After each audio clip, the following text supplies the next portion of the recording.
I'll come here. So, n8n at Junction. Yes. My audience may not know who you are. Okay.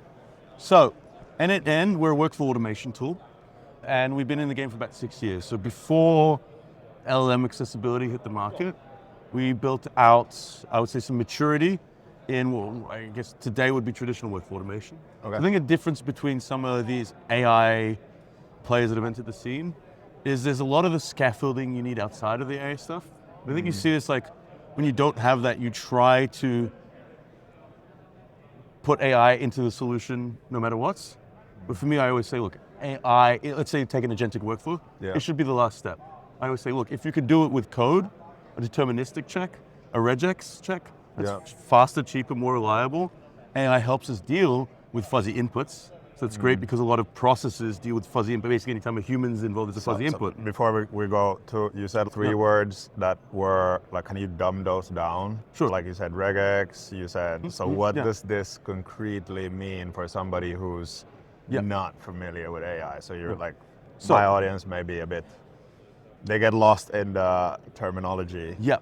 So AI is a probabilistic system. What does that mean? I put in the same input, I might get different outputs. Yeah. The thing is, I don't know what that bell curves look like. If this is a bell curve, I like to think of it, maybe the definition of good is in here. Yeah. I don't know if all of my outputs are gonna be in here and all good, or if some are gonna fall out here, or really out here. Yeah.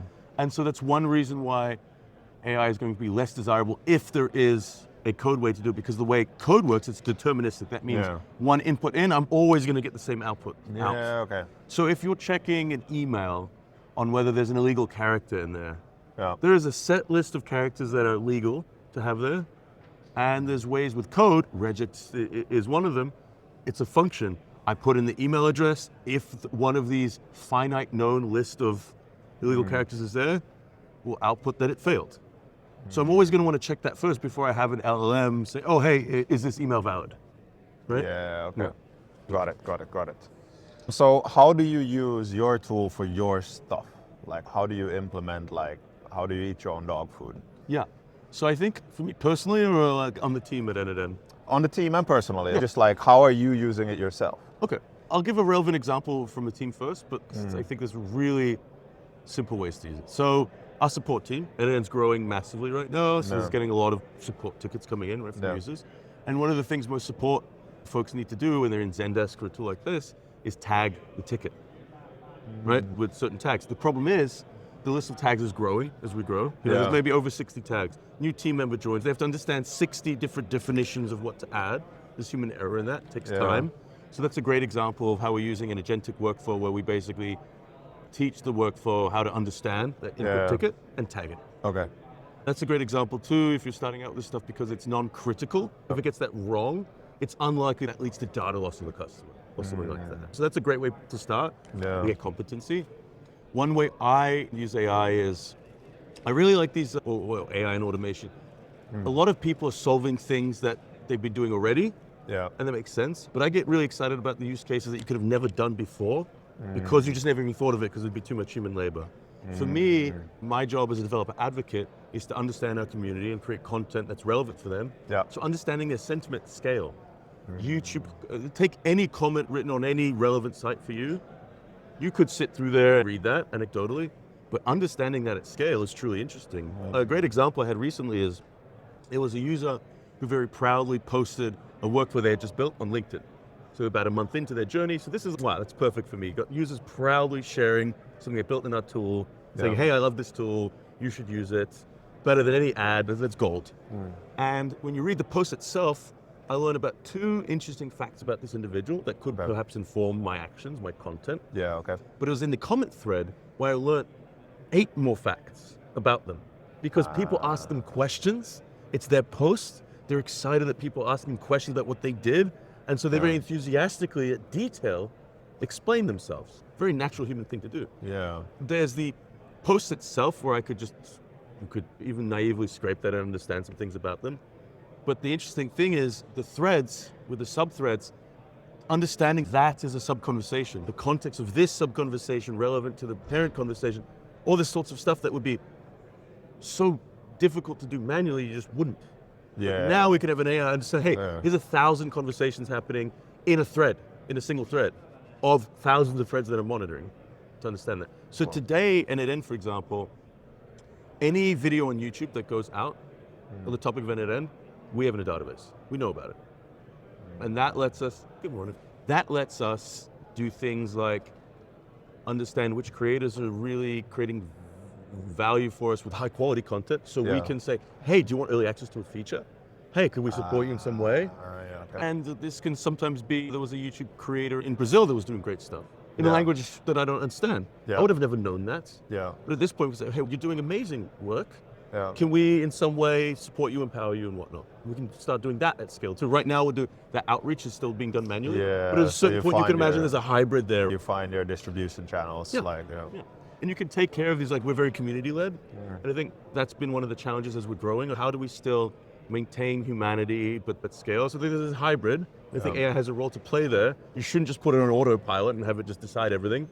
But there's things like human in the loop and stuff, so you can have it proposing things to do, and you quickly go yes, no, be it in Slack or whatever is where you're in.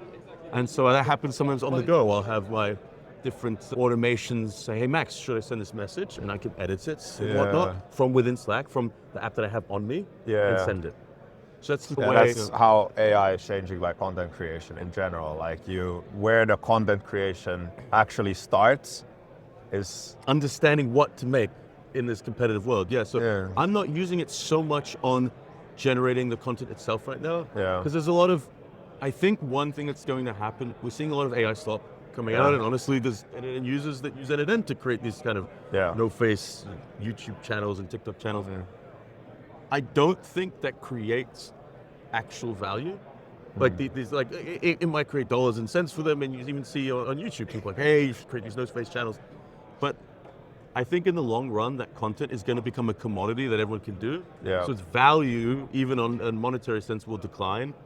I think society will start rejecting it en masse, probably. So I'm really careful on how I bring AI into the actual creative process itself. Because if AI, it's not very good at creating novel new ideas. It's good at regurgitating where it exists. And so if AI is going to be more and more in our work, and we're good at being novel, that's the skill I really want to hone in and be good at to make sure that I can bring that to the table. And then have this co-pilot of mine that gets more advanced over time. But where are you editing? Like, how are you doing the edit stuff? Like you said, you get the Slack message and then you're doing it there. So like when you're creating the content, where are you actually doing? Are you typing on your phone? Are you speaking to the phone? When we're talking about like ideas and this kind of thing? No, like when you say you go into posting content and so on, you said you write your own LinkedIn posts and that. So do you do that? Where does that part actually happen? So that I still have a little bit old school. It's probably just because of the busy tool schedule and stuff right now. I just sat down to do it. I've been trying to get into Whisper Flow. Maybe I'm a little old, it's a little on that, but I'm getting into it. And I do see there's a massive upside to that. When I went to San Francisco, I definitely felt like a yokel. I was like, I'm still using a keyboard, okay, let's try the new thing. But so bringing AI into the creative process itself, I think I've tried these clipping tools, right? That a big thing that creators have to do, you create a long form content, you put a lot of effort into that. And it's a no-brainer to repurpose that into micro content, shorts, this kind of thing. It's not a YouTube strategist or whatever that wouldn't recommend that. And I've tried some of the clipping tools with some varying success. Right now, I'm looking to find a human to do that still. On that, for example. I think the model I see there, it depends on what level of quality you want. Like for me, it's very important, it's very high quality. There's a lot of brands that could say, no, we're more about quantity than quality, and that's a strategy. I'm not saying one's good, better, or worse, but for me, quality is really important. So what I see in that model is that clipping isn't going to be something that I do, but I see that editor that is doing that is using AI assistants to speed themselves up, but still having that curative human in the loop. Fair enough. What our team is working on here in Junction is an intelligent sauna buddy. So like you get in the sauna, and guys, like we were picking this idea apart, and we did, as a Finn, we actually might not want you are my intelligent sauna buddy in the sauna. I don't want the tech, but, and this is coming from one of the guys said, maybe it's just like our culture. Maybe somebody else who's not grown up with a sauna culture actually wants to do some ideation there. So what would that be? Would you go into a sauna and start talking to the sauna? What does that idea even compute. Yeah, that sounds nice. So you could go there and you'd be like, hey, I want to be creative today. And then there's like an 11 Labs, like certain like voice that is your creative coach. And then you have your life coach. And then you have your whatever. Like what kind of session do you want to have today? Yeah. I like that because when you look at luminaries in creativity, especially in the 20th century, there were habits they had there when they had creative block. Like when a creative professional has creative block, different people have different strategies, but there's things you can do. You're not just like, oh, I'm not working this week. There's things you can go through. There's questions you can ask. There's frameworks that there's different types of frameworks. Yeah. But these are all things that I could see in AI coach, like certain even just guided questions to stimulate the creativity. That thing. Yeah. Or there's lots of things like sometimes certain creators, before they start a proper brainstorm session, they try to have 10 crap ideas really quickly, or just to get the brain flowing. Yeah. I could see a lot of those kind of strategies perhaps being implemented in the sauna. Yeah. Okay. Yeah. So there might be some merit to what we're doing.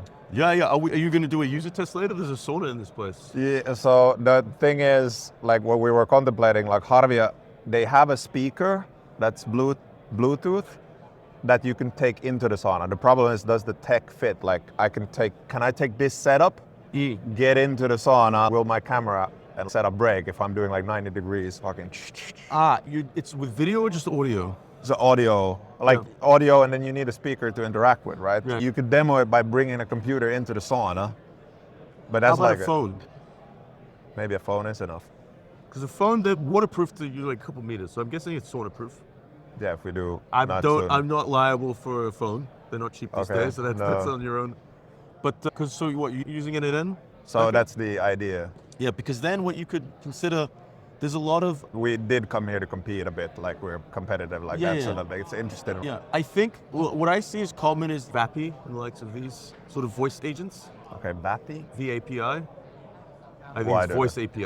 Okay. But there's retail, there's a few I'm not the technical guy. That's okay. So there's a few of these voice agent services where they handle the phone number stuff or the WhatsApp stuff. And how it works is it's a very simple AI agent where it handles like, here's your speaking style, here's your goal, and then it has, that agent can use multiple tools, and then an n8n workflow becomes a tool it can consume. And that n8n workflow very often is itself an AI agent, so it's a multi-agentic system, so to speak. Okay. So where the voice layer, this VAPI or whatnot, not an endorsement, there's a few of them, that's just handling the voice stuff, but it doesn't have the context, it doesn't have the interaction with your apps and stuff. But then it's like if this is an idea generator, a creative guy, it's probably the n8n AI agent that then has like access to your Notion database or wherever that you're storing those ideas, or your database in the app that's storing those that ideas. needs to be connected, right? So it has the context. Yeah. We were just thinking like if it's a personal coach, that like the sauna that remembers you and only the conversations that happen. So your vision is that the sauna itself is the product. Kind of the intelligence. Integrated sauna. I love that. So it's there. It's like you could, because this is, if you're a creative. I'm just looking at the checkout page, like sauna, it's like upgrades, like Intelli sauna. And buy it. But yeah, that's what we work. Max, thank you for the interview. My pleasure. Hope to invite you. Maybe we can do the demo live in the sauna later. We get to that point where that'd be a clip. That would be. Yes. Nice. Do you have your gear with you? I was gonna ask, what's the culture with the... So we go naked, but this is a public event, so you actually maybe have some... You have to? You don't have to, but it's... I'm a European man. You know? But we're not gonna go online naked. We have to publish on OnlyFans if we do that.